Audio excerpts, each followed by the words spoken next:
खड़ी इनकी सूरत मिले तीन भाई करा सारा सीन टाइट इनको ना नींद आए चैन मैंने करे कांड कितने काम मेरे चले नाम गिरे बान में भी गिरे बाम लगे वियतनाम दे रहे जान दे रहे बलिदान वो भी सरे आम मैंने करे हम कतले आम मैं ना परेशान डैम ओला अमीगो कैसे हो ठीक भाई बहुत ही सेट। सो हे गाइस कैसे हो आप लोग। Your most demanded video study till sunset is here. But उससे पहले आप लोग को मैं अपने बारे में बता दूं। Myself Satyam Tiwari a CBSE 10th grader and this video is going to be super productive study blog. So भी आप टाइम देख लो, अभी सुबह के 10 बज रहे थे एंड बाहर उजाला है एंड ये टेबल पे मैंने ज्योग्राफी का बुक खोल के रखा है बिकॉज जो मेरा टू डू लिस्ट का सबसे पहला काम था वो था मेरा ज्योग्राफी को कंप्लीट करना। तो चलो सबसे पहले तो अपना टू डू लिस्ट ही बना लेते हैं बिकॉज देखो मैं टू डू लिस्ट तो अपने दिमाग में बना लिया था बट कॉपी में नहीं लिखा था तो इसको मैंने कॉपी भी लिख लिया एंड फिर उसके बाद मैं mineral and energy resource chapter पढ़ना स्टार्ट कर दिया। एंड ये चैप्टर थोड़ा फैक्चुअल है, इसमें बहुत ज़्यादा ही नॉलेज दिया हुआ है एंड मुझे तो ये चैप्टर बहुत ज़्यादा बोरिंग लगता है। आप बताना कि आपको ये चैप्टर कैसा लगता है कमेंट में, और आप बताना कि आपका SST का सबसे बोरिंग चैप्टर्स कौन सा है। मैं बता दूं मेरा पर्सनली मोस्ट हेटेड चैप्टर्स है mineral and energy resource and history का print culture and modern world. बाकी सारे चैप्टर्स मेरे लिए आसान है, बस ये दो चैप्टर बहुत ज़्यादा टफ है। एंड गाइस आप में से मैक्सिमम लोग मुझसे कमेंट में पूछ रहे थे कि प्री बोर्ड्स का मेरा रिजल्ट कहाँ है। तो भाई मैंने बताया कि मेरा प्री बोर्ड का रिजल्ट जो है वो आने वाला है 11th जैन को, ठीक है।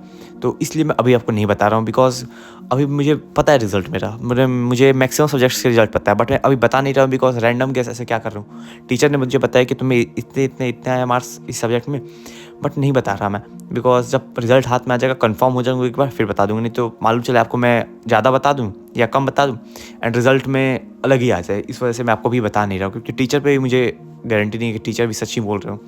इसलिए मैं सोच रहा हूँ कि आप रुक जाओ 11th जैन तक, जैसे रिजल्ट आएगा मैं कम्युनिटी पोस्ट तो नहीं डायरेक्ट एक वीडियो में डाल दूँगा या कम्युनिटी पोस्ट भी कहीं डाल दूँ मैं, ऐसा भी हो सकता है। एंड जो रिजल्ट है उसमें मुझे कोई कार्ड देंगे नहीं वो लोग जाके मुझे बस रिजल्ट देखना है अपना, मुझे आंसर शीट दे देंगे और रिजल्ट बता देंगे। बाकी वैसा कार्ड नहीं देंगे घर पे लाने के लिए, तो मैं आपको वहाँ से रिजल्ट देख के आके आपको वीडियो बना के बता दूंगा या फिर एक डेडिकेटेड वीडियो ही ला दूंगा नया या कम्युनिटी पोस्ट कर दूंगा। दोनों में से कुछ ना कुछ करूँगा या दोनों भी कर सकता हूँ, ऐसा डैम श्योर है। एंड जैसे आप लोग मुझसे पूछते हो कि मेरे पास दो स्टडी टेबल है क्या, तो नहीं, ये जो स्टडी टेबल है ये मेरे भैया का है। तो इसलिए मैं दूसरे रूम में आया था तो मैंने सोचा कि मैं भैया का जगह चेंज करके पढ़ने से बोर नहीं होते उतना। एंड जस्ट ये चैप्टर बहुत ज़्यादा ही बड़ा था, लगभग 8-9 पेज का था, तो इसको करने में मुझे अप्रॉक्स 2.5 घंटे लग गए थे।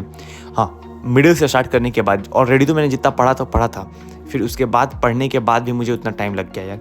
एंड हाँ, बीच में क्लिप्स बहुत जगह कटी हुई हैं बिकॉज पूरा क्लिप तो आपको दिखा नहीं सकता, नहीं तो टाइम लैप्स बहुत ही ज़्यादा लंबा हो जाएगा। ये डायरेक्ट मैं लास्ट वाले पेज पे था तब का क्लिप है। एंड हाँ, ये चैप्टर बहुत ज़्यादा फैक्चुअल है, इसमें मैप भी आते हैं। तो हाँ, मैप तो एग्जाम के एक रात पहले हम दिग्रा सर से लेक्चर देके चले जाएंगे। फाइनली गाइस डन ये चैप्टर। टाइम देख लो 1 बजने वाला है, बाहर थोड़ा सा उजाला है। And here is out set roll tripod की क्या 1 सेकंड से उठा के शिफ्ट करने दो वापस।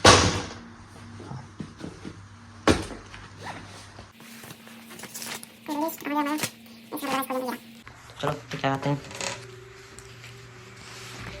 ये geography mineral and energy resource टेक एक बार सब कंप्लीट हो गया। And now the metal non metal acid base and salt. फिर उसके बाद मैं metal and non metal chapter पढ़ने लगा। इसको मैंने एग्जाम से पहले इस चैप्टर को मैंने बिल्कुल भी नहीं पढ़ा था, लिटरली इस चैप्टर को मैंने छुआ भी नहीं था, बट इस बार मैं रिवीजन कर रहा हूँ। हाँ, तो रिवीजन करते समय मेरा हाईलाइटर लीक करने लगा। जैसे मैंने एक जगह हाईलाइट किया उसके बाद मेरा हाईलाइटर लीक करने लगा। तो जाते हैं, हाथ धो के आते हैं एंड हाथ धो के आने के बाद मिलता हूँ मैं आपसे। तो हाथ धो के आने के बाद फिर से मैं चैप्टर पढ़ने लगा। एंड हाँ, ये चैप्टर ज़्यादा बड़ा नहीं है बट फिर भी मैंने एग्जाम से पहले नहीं पढ़ा था। एंड गाइस मैं बता दूँ ज्योग्राफी का मैं मैप के बारे में बात कर रहा था, मैं बता दूँ मैप का। तो जो मेरा फर्स्ट प्री बोर्ड का एग्ज़ाम था उससे पहले मैंने बिल्कुल भी मैप प्रैक्टिस नहीं किया था, मैंने एक भी मैप प्रैक्टिस नहीं किया था। एंड गाइस देखो मैं ऐसे ही चला गया कि हाँ देखते हैं मैप आता है या नहीं, बट मैप आया एंड मैंने मैप का सारा क्वेश्चन सही बनाया। 2 क्वेश्चन था नेशनलाइज ऑफ इंडिया से, तो वो बहुत आसान क्वेश्चन था। एक चंपारण मूवमेंट का था एंड एक कलकत्ता सेशन वाला था। एंड फिर एक था नोएडा टेक्नोलॉजी पार्क, तो वो तो मैंने जस्ट रैंडम गेस किया कि उत्तर प्रदेश में नोएडा दिया हुआ है तो उत्तर प्रदेश लगा दिया मैंने, वो भी सही है। एंड एक डैम वाला आया था तो उसको मैंने क्या सोच के कर्नाटक किया, वो भी सही निकला मेरा। एंड एक था चेन्नई एयरपोर्ट, वो मैंने तमिलनाडु कर दिया, वो भी सही था। भाई मैंने जस्ट अपना कॉमन सेंस यूज किया, मेरा सारा मैप सही था। हाँ, बस नेशनलाइज ऑफ इंडिया वाला जो था 2 मैप वो तो ऐसे ही नोट्स पढ़ते हुए याद हो गया था, उसका कोई बड़ा बात नहीं था। And metal non metal chapter उतना लेंदी भी नहीं है, अच्छा लगा, मतलब छोटा सा चैप्टर है, जल्दी ही खत्म हो गया। इसको कंप्लीट करने में अप्रॉक्स मुझे 2.5 घंटे लगे एंड ये चैप्टर फाइनली कंप्लीट हो गया मेरा। एंड गाइस इस चैप्टर में सारे रिएक्शंस इंपॉर्टेंट है। एंड एक बंदे ने मुझसे कमेंट पूछा था कि मैं केमिस्ट्री वो कैसे अच्छे से पढ़ सकता है। तो वो एक काम करे, जितने भी सारे रिएक्शंस हैं सबको एक पेज पे लिख ले, जैसे मैंने लिखा हुआ है, आप मेरे डेस्क के नीचे देख सकते हो, मिरर के नीचे मैंने सारा रिएक्शंस लिख रखा है। एंड अगर आपको ये रिएक्शंस चाहिए तो आप मुझे कमेंट में बताना, मैं डेफिनेटली इस रिएक्शंस का फोटो अपने टेलीग्राम चैनल पे अपलोड कर दूंगा एंड डिस्क्रिप्शन में इसका लिंक दे दूंगा। तो अगर आप चाहो तो वहाँ से डाउनलोड कर सकते हो रिएक्शंस, आपको ज़्यादा मेहनत करने की जरूरत नहीं पड़ेगा। मैंने एक पेज पे सारे रिएक्शन सारे चैप्टर्स का लिख के रखा है, तो वहाँ से आप कर लेना। फाइनली ये चैप्टर कंप्लीट हो गया एंड इसको कंप्लीट करने में अराउंड मुझे 1.5 घंटे लग गए। एंड अभी आप टाइम देख लो 2:30 हो रहा था एंड बाहर उजाला है एंड ये चैप्टर कंप्लीट। एंड चलो अब अपने टू डू लिस्ट पर टिक कर देते हैं। तो ये कर दिया हमने टिक। एंड हाँ, अब चलते हैं एसिड बेस एंड सॉल्ट का वीक टॉपिक जो है मेरा, उसको कंप्लीट करते हैं। जैसे मेरा सॉल्ट वाला वीक टॉपिक है एंड वो कंप्लीट करते हैं। फिर उसके बाद एरिया रिलेटेड टू सर्कल करना है, फिर हमारा टू डू लिस्ट कंप्लीट। उससे पहले एक मैगी ब्रेक लेते हैं छोटा सा। एंड ये देखो मैं मैगी बना रहा हूँ एंड हाँ देखो बस मुझे मैगी और चाय बनाने आता है एंड एक कॉफ़ी एंड एक छोटा सा क्लिप रिकॉर्ड करने के लिए मैं मैगी को ऑफिस में लेके आया था।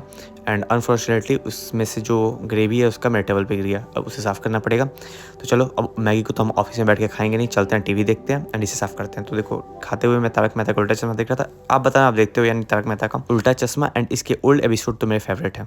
एंड गाइस वीडियो में आगे बढ़ने से पहले मैं आपको बताना चाहता हूँ ओसवाल बुक्स की तरफ से आने वाला फाइनल आंसर, जिसको उन्होंने पढ़ले अक्षय भैया के साथ मिलकर बनाया है, ठीक है। तो हाँ ये मेरे पास जो है मैथ स्टैंडर्ड है, अगर आप लेना चाहो तो इसका साइंस और एसएसटी का भी आप ले सकते हो। ये फाइनल रिवीजन बुक है, आपका ये बोर्ड्स के एग्जाम से पहले रिवीजन कर लोगे, फाइनल रिवीजन। इसके बाद आपको कोई बुक करने की जरूरत नहीं है और कुछ करने की जरूरत नहीं है, फाइनल रिवीजन। इसमें आपको सारे चैप्टर्स मिलते हैं और 4 सैम्पल पेपर मिलते हैं, जिसमें से एक सॉल्व सैम्पल पेपर है और बाकी 3 अनसॉल्व सैम्पल पेपर हैं। फिर उसके बाद आप पेज पलटते हो तो आपको चार्ट मिलता है, आप अपने दिसंबर को प्लान कर सकते हो, जनवरी को प्लान कर सकते हो एंड कंसिक्यूटिव मंथ मार्च तक का दिया हुआ है इसमें। एंड गाइज इसमें आपको चेकलिस्ट भी दिया हुआ है कि आप चेक कर सकते हो कि क्या क्या आपने कंप्लीट कर लिया, क्या क्या नहीं। एंड चलो सबसे पहले तो आप बुक खोलते हो तो आपको मिलता है एक शॉर्ट नोट्स, मतलब शॉर्ट नोट्स नहीं है, 2 पेज का नोट्स है। एंड ये नोट्स काफ़ी सही, इसमें सारे चैप्टर से इंपॉर्टेंट टॉपिक्स पॉइंट। फिर उसके बाद आपका एक्सरसाइज ओपन हो जाता है जिसमें मोस्ट इंपॉर्टेंट क्वेश्चन दिए हुए हैं, assertion reason, case based question, MCQ और लॉन्ग आंसर, शॉर्ट आंसर, सब क्वेश्चंस दिए हुए हैं हर टाइप के। एंड सारे चैप्टर्स में भी सेम है। एंड फिर उसके बाद लास्ट में आपको एक 1 डे रिवीजन नोट दिया हुआ है, जिसको आप अपने एग्जाम के एक रात पहले रिवाइज करके जाओगे तो आपको इस चैप्टर में कोई प्रॉब्लम नहीं होगा, बस आप क्वेश्चन सॉल्व कर लेना। फिर उसके बाद सिमिलरली पॉलिनोमियल चैप्टर का दिया है नोट्स। एंड हम चलते हैं अब सबसे लास्ट वाले पेज पे। तो सबसे लास्ट में हमको मिलता है सैम्पल पेपर, देख सकते हो इसमें टोटल 4 सैम्पल पेपर दिए हुए हैं, जिसमें से एक सैम्पल पेपर का आंसर दिया हुआ है, बाकी 3 अनसॉल्व है, तो जिसको आपको खुद से सॉल्व करना पड़ेगा। हाँ तो ये जो है मेरे पास अभी तो मेरे पास है मैथ स्टैंडर्ड का, इसमें 50% कॉम्पिटेंसी बेस्ड क्वेश्चन मिलते हैं। तो अगर आप ये लेना चाहो तो मैं इसका लिंक डिस्क्रिप्शन में दे दूंगा, आप ले लेना। मैं तीनों को दे दूंगा, मैथ, साइंस एंड एसएसटी का, आप वहाँ से खरीद सकते हो ना। वो वीडियो में आगे बढ़ते हैं। मैगी खा के और प्लेट चाट के आने के बाद मैं बैठ गया acid base and salt chapter का रिवीजन करने, बिकॉज ये चैप्टर मुझे थोड़ा सा टफ लगता है, ज़्यादा टफ नहीं, बट हाँ इसका जो सॉल्ट वाला पोर्शन है उसमें बहुत ज़्यादा ही रिएक्शंस दिए हुए हैं। पहले तो मैंने सोचा कि मैं सिर्फ अपने वीक टॉपिक का रिवाइज करता हूँ, बट फिर मैंने सोचा कि चलो पूरा चैप्टर ही कंप्लीट कर लेते हैं, वीक टॉपिक क्या ही पढ़ना, जब चैप्टर स्टार्ट किया तो पूरा ही कंप्लीट कर देते हैं। एंड हाँ ये चैप्टर उतना ज़्यादा टफ था नहीं, बस वो लास्ट वाला जो सॉल्ट वाला पोर्शन है उसमें ज़्यादा कन्फ्यूजन होने लगता है। केमिकल इतने सारे दिए हुए हैं, रिएक्शन मतलब केमिकल नेम्स दिए हुए हैं, उस वजह से कन्फ्यूजन हो जाता है। बाकी चैप्टर आसान है, उतना टफ है नहीं। और एंड गाइस अगर आपने मेरा टेलीग्राम अभी तक ज्वाइन नहीं किया तो कर लेना, मैं उस पर नोट्स अपडेट करते रहता हूँ। नोट्स या कुछ भी मुझे फ्री मिलता है रिसोर्स, मैं अपलोड कर देता हूँ, या कभी कभार नोट्स सैम्पल पर भी अपलोड कर ही देता हूँ। एंड जब मैं एसिड बेस एंड सॉल्ट पढ़ रहा था तब मुझे डिलीवरी एजेंट का कॉल आता है कि आपको कुछ पार्सल करना है, तो फिर मैं लेके चला गया अपना जो गिव अवे का सैम्पल पेपर वाला बुक है, वो सॉल का पूरा सैम्पल वाला सेट, तो मैंने ले जाकर उसे पार्सल कर दिया। एंड वो दिखा रहा है कि 7 जन तक रिसीव हो जाएगा गिव अवे विनर को। And I am extremely sorry guys, मैंने जो फॉर्म दिया था उसमें आपने लिखा कि आप लोग पार्टिसिपेट किए हो बट आपको नहीं मिल पाया, I am sorry guys, but यार मेरे पास एक ही सेट है एंड मैं किसी एक ही बंदे को भेज सकता हूँ। एंड देखो अगर मैं एक एक करके सैम्पल में भेजूंगा तो वो बहुत ही ज़्यादा कॉस्टली हो जाएगा, बिकॉज एक डिलीवरी का चार्ज अप्रॉक्स 200 पड़ा था।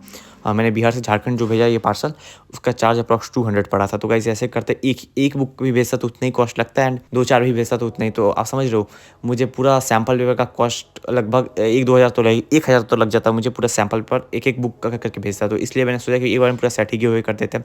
And I am extremely sorry guys, जिसने पार्टिसिपेट किया उसे सैम्पल पर नहीं मिला को, sorry guys. And guys finally हमारा ये टू डू लिस्ट कंप्लीट हो गया, मतलब एसिड बेस चैप्टर कंप्लीट हो गया। एंड चलो अब इसको टिक कर देते हैं। एंड अभी 4 बज रहे थे तो इस चैप्टर को भी हम टिक कर देते हैं। एंड लास्ट हमारा टॉपिक बचता है area related to circle. And 4 बज ही चुके हैं एंड अब बाहर थोड़ा बहुत अंधेरा हो गया, तो हाँ अब सूरज ढलने ही वाला है। तो चलो फिर ये बुक रखते हैं साइड में एंड स्टार्ट करते हैं अपना मैथ से। तो उससे पहले चलो थालांजू के गाने स्टार्ट कर देते हैं, बिकॉज मैथ बनाते हुए सॉन्ग सुनने का आदत है, मतलब बोरियत नहीं होता है। एंड थालांजू का गाने सुनता बिकॉज बहुत बड़ा डाई हार्ट फैन हूँ थालांजू का मैं। एंड अब मत पूछना कि कौन तला कौन तलहा कौन तलहा कौन तलहा कौन तलहा रैप है लिया तो जॉन तलहा मुंबई की सड़क पे YS तू मुनव्वर से पूछ ले कौन तलहा कृष्णा को पता है कौन तलहा तकब्बुर तो नहीं मेरा तोड़ सका पट्रोन भी पीते हैं नीट हम साथ डिवाइन को पता है कौन तलहा तेरे जैसे चार। फिर गाइज उसके बाद मैं area related to circle chapter complete करने लगा। एंड गाइज आप मुझे कमेंट में बताना कि आपका फेवरेट रैपर या सिंगर कौन है। एंड गाइज एक और क्वेश्चन था कि आप नेक्स्ट वीडियो का टॉपिक बता देना, बिकॉज ये जो स्टडी टिल सनसेट वाला आइडिया ये भी मुझे जो मैंने फॉर्म दिया था उसको आपने फिल किया तो उससे मुझे पता चला। एंड गाइज मैं फॉर्म भी डाल दूंगा डिस्क्रिप्शन में या कमेंट बॉक्स में पिन कर दूंगा, आप वहाँ से जाकर फिल कर देना। एंड देखना फॉर्म में कुछ कुछ मैंने पूछा है, आप उसका आंसर दे देना, ठीक है। स्टडी से रिलेटेड बिल्कुल नहीं है, मैंने बस पूछा कि क्या इंप्रूव कर सकता हूँ और क्या अच्छा लगा, जो भी आप फॉर्म में देख लेना। एंड बताना, आप कमेंट में सजेशन भी दे देना कि आपको नेक्स्ट वीडियो किस पर चाहिए, जो सबसे ज़्यादा सजेशन रहेगा उस पर नेक्स्ट वीडियो पक्का, ठीक है। एंड और ये गाइज़ बहुत ज़्यादा लंबा वीडियो हो चुका है मैं जानता हूँ, तो सॉरी। एंड गाइज़ चलो फिर इसमें मैं लगा देता हूँ टाइम लैप्स वाला music.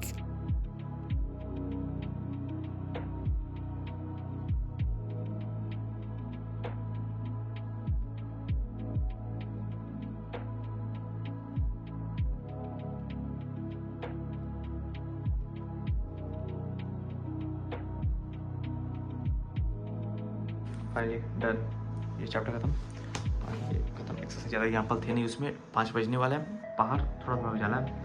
And now to do it, बस एक लास्ट काम बच रहा है, मतलब कुछ बच ही नहीं रहा है अभी तो। एंड आप सब हम पे डिपेंड करते हैं कि हम करते क्या है। हो गया। अब मैं सोच रहा हूँ कि एसिड बेस एंड सॉल्ट के PYQs लगा लूँ, तो उसके बाद फिर मैंने एसिड बेस एंड सॉल्ट वाले चैप्टर का PYQs लगाना स्टार्ट कर दिया। अराउंड 5:45 हो चुके थे एंड मैंने एक छोटा सा ब्रेक भी लिया था। तो अब मैं आपको बाहर दिखा दूँ, बाहर का नज़ारा देखो, बाहर पूरा अंधेरा हो चुका है। एंड वो रहा मेरा स्कूल जहाँ पे कल एनुअल फंक्शन है। तो अगर बताना, अगर आपको एनुअल फंक्शन का ब्लॉग चाहिए तो मैं अपलोड कर दूँगा। एंड देखो पूरा बाहर अंधेरा हो चुका है। And that's it for the blog guys. अब मैं मिलता हूँ आपसे नेक्स्ट ब्लॉग में, तब तक के लिए टाटा बाय बाय। एंड चलो बाय गाइज।